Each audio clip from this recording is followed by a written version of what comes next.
All right, ladies and gentlemen, welcome to our very last lesson in our very last unit, Unit 10 on macroeconomics. We're going to be talking today about economic organizations. So in the past two lessons, well, really four because we split the videos into pieces, we've talked about a global economy. We've talked about things that influence your economy, trade advantages, how that relates to federalism. We've talked about two different approaches to government regulation in your economy, either none at all, which is Adam Smith's, and a whole bunch, which is Karl Marx's. We've also talked about economic indicators, so things that show us when the economy is doing well and things that show us when the economy is not doing so hot. We have also talked about economic policies, so fiscal or monetary, when the Fed gets involved in the economy or if the United States government gets involved in your economy. And today we're going to talk about economic organizations that can also influence the global economy. And there are four total, but we've already talked about one of them. All right, the first of which is the Fed. All right, and they are four economic organizations, and they correspond to the four numbers across the top of your note sheet. So the first one of which is the Fed, which we talked about extensively in our last lesson. All right, so tight and loose policy, and the Federal Reserve and how it messes with bank reserve requirements, interest rates, and money circulation. So flow of money into or out of the economy, how much is printed, and that kind of thing. All right, the second one of which is the government. So are they going to mess with taxes? Is Congress going to mess with government spending? That kind of thing. The third one is the stock market, which we touched on briefly in units 8 and 9, and we'll go back over again today. And the last one is a labor union. All right, so our first one that we're talking about is the government. We're just going to skip right over the Fed, and we're going to skip straight to number 2, the government, since we talked about the Fed pretty heavily in our last two videos.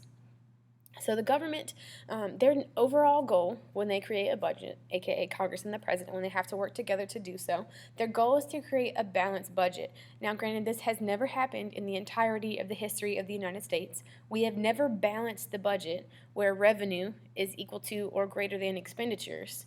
However, it's always nice to try. Okay, all 50 states have to balance a budget according to their constitutions, but the United States federal government does not have to. There is no law, there is no amendment that states that you must balance the budget.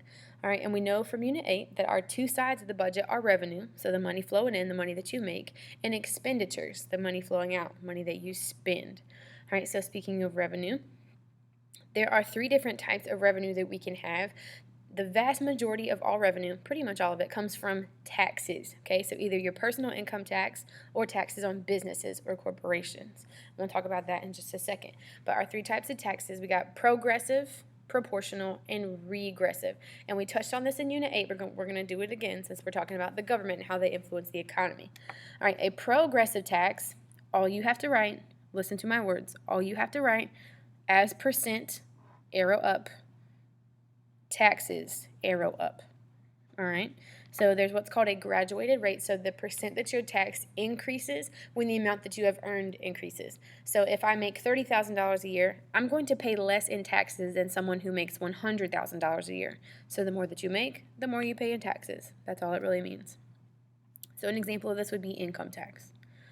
All right, our next one is proportional tax, so same percent for everyone. If you want to shorten this up and put the percent sign rather than writing the word percentage, I'm not going to be mad. Okay, so when your tax rate is the same percent for everyone, that's called a proportional tax because it hits everybody equally, which an example of this would be property taxes. So even if you have 1 acre, you pay taxes, you might pay 8% property tax on that 1 acre, and if you have 20,000 acres, you're still going to pay 8% of those 20,000 acres, all right? So property taxes.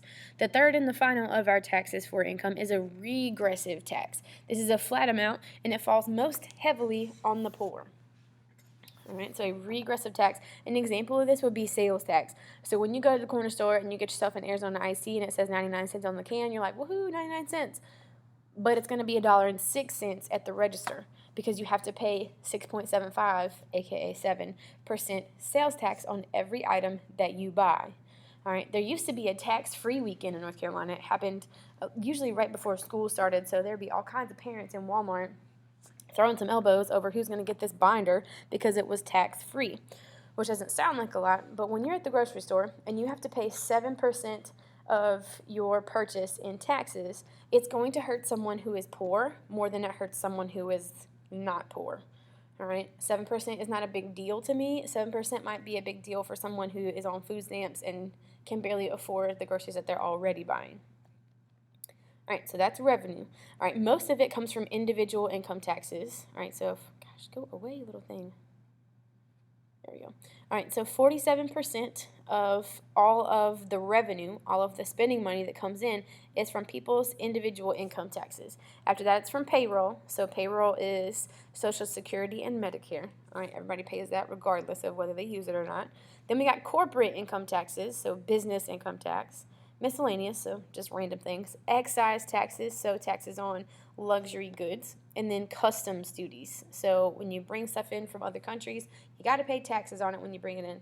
If you get your bag searched by TSA, and if you enter down that you have to bring stuff into the country. I would enter down that I brought stuff in if I were you, and the value of it in case you do get random searched. And if you don't enter it down, then you have to stand in line for like another hour and a half at the customs desk, and then it's stressful. Okay, so here's where most of our money comes from. On the other side of our balanced budget, or what we would hope to become a balanced budget eventually, is expenditures. So the money that you spend. There are two types, mandatory and discretionary. All right, think about what mandatory means and go ahead and start thinking in your brain what it's probably going to equate to. All right, so the government must spend money on these items. Okay, you must spend money on these items. In discretionary, the government can increase or decrease the amount spent. They can mess with the amount. All right, we're going to skip over that. All right, so total spending, discretionary spending, these two chunks of the pie, this green one and this red one, are the only ones that we can mess with. Everything else has got to be paid. All right, now the defense budget is $692 billion. However, this is in 2010 now, so it's a little different. Okay, so non-defense discretionary and defense discretionary is over here. But think about how it sounds when someone says, like, I'm going to cut money out of the defense budget. People lose their minds. They're like, what do you mean? Our country's going to be less safe now because you cut stuff out of our budget. All right, so you have to be very careful with what you decide to cut out of your budget and what you decide to spend more money on. All right, so an unbalanced budget, which is most of the time what we have, well, pretty much all the time, is you got three parts to it. A surplus, which is making more than you spend, which we've only had maybe, I don't know, I'd say probably less than 20 years overall in our time as a country. All right. A deficit is spending more than you make, which is what we usually have at the end of a year. And then a debt, the debt that you find yourself in is the sum of all your deficits. Okay. So if at the end of the month you can't pay for $300 worth of your expenses, and that trend continues for a whole year, all right, that $300 per month that you can't afford is your deficit. Now, 3 times 12 is $3,600. At the end of the year, you're going to find yourself $3,600 in debt. All right, and here's what this looks like on a map, well, on a chart. All right, so we had a surplus here in the late 90s. We had a surplus in the 20s because no one was paying back their loans, and then eventually we have a super bad deficit over here in the 1930s because of the Great Depression. We had another super bad surplus here in the mid-1910s because of World War I. And if you look over here, this giant deficit is from World War II. And then over in the 50s, when Ike Eisenhower was president, we had some surpluses. All right, and from then, if you'll see right here, another bad one is from our Great Recession, all right, that hit us in 2008. All right, so here's our projected deficit, and if you notice, there's not a whole lot of green up here. All right, so that's the government. All right, our third of our economic organizations is the stock market, and if you go ahead and draw this, on the left-hand side, you can put corporations, you can draw the symbols if you want to, and on the right-hand side, you can draw a stick figure, or you can draw your best rendition of a Bitmoji. It's up to you.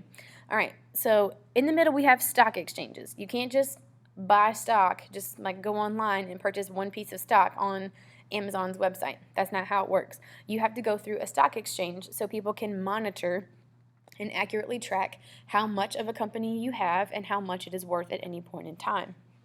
All right, so stock exchanges, some examples are the New York Stock Exchange, NYSE, the NASDAQ, which is also located in New York City, London Stock Exchange, Tokyo, etc., etc. Most major cities do have, we're talking major like global, we're not talking major like Charlotte. A major global city will have a stock exchange attached to it. So New York is our financial one.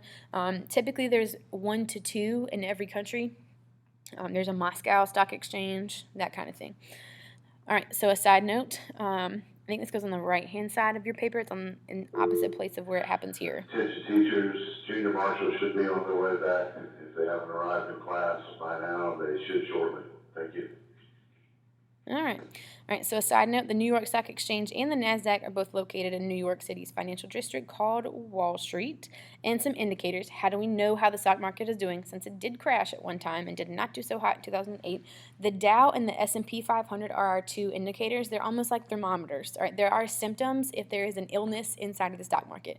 They show how it's doing in general, but not every company. All right, the whole stock market might have had a rock star day, but Amazon might have gone down a little bit.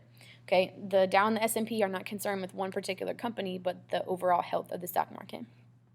And the last thing we're talking about today is labor unions, all right? There's been a lot of talk about labor unions in the past few weeks as teachers took a personal day and went to the Capitol in order to march for student spending and teacher pay, mostly student spending though. All right, so a labor union, though, is an organization of workers that have the same occupation, same job, to protect their rights and their interests, all right?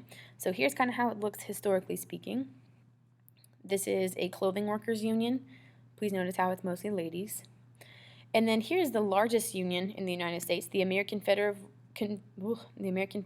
of Labor and the Congress of Industrial Organizations. So AFL and CIO are the two largest labor unions in the United States. Basically, it's just a whole squad of labor unions that are all together doing labor union things. Here we go. United we bargain and divided we beg. Speaking of bargaining, the purpose of a union is to do what's called collective bargaining. So all employees join together and express changes to the employer. All right, so take back the workplace. This was a teacher union, I want to say in California, that was protesting sexual harassment and was asking their employer to put down some punishments for those who upon investigation, were found to have been sexually harassing people in the workplace, and they went on strike until that happened. All right, so sometimes when you sit down with you and your employer, the two of you cannot see eye to eye. All right, so what happens if collective bargaining fails? There's usually 4 different outcomes. The first one is mediation, so 2 parties meet in the middle. Hope you're listening. This is review from Unit 7 when we talked about civil cases being settled out of court. The second one is arbitration, and if you need to pause at any time to write down or to listen again, that's fine. So arbitration is when 2 parties meet and there's a third party being a referee. So arbitration, there's an R in arbitration for ref, okay? So you have 2 parties and then one who is going to be the ref on either side and help you out. Junior marshals are back. Thank you. So arbitration, you have 2 parties, so you and your employer, and a referee. And whatever the ref decides, the 2 of you have to agree to. All right, the next one is a strike. So this is when employees refuse to work. Now, teachers in West Virginia, teachers in Oklahoma, and in parts of Arizona, teachers did a strike in West Virginia and went out of work for 7 whole days until the West Virginia legislature decided to write legislation that would give their kids more money for student spending. So textbooks, updating chairs, updating tables, things like that, and also higher teacher pay. Okay, so even if you are not a union state, if you are not allowed to strike without the risk of getting fired, all right, you can still perform some kind of work action. So here in North Carolina, a lot of people are like, we're going on strike. We're really actually not going on strike. That's not true. We just decided to do a march and use a personal day. All right, and then a lockout is the opposite of a strike. So the employers close the place of work until an agreement is made. All right, and that has been economic organizations.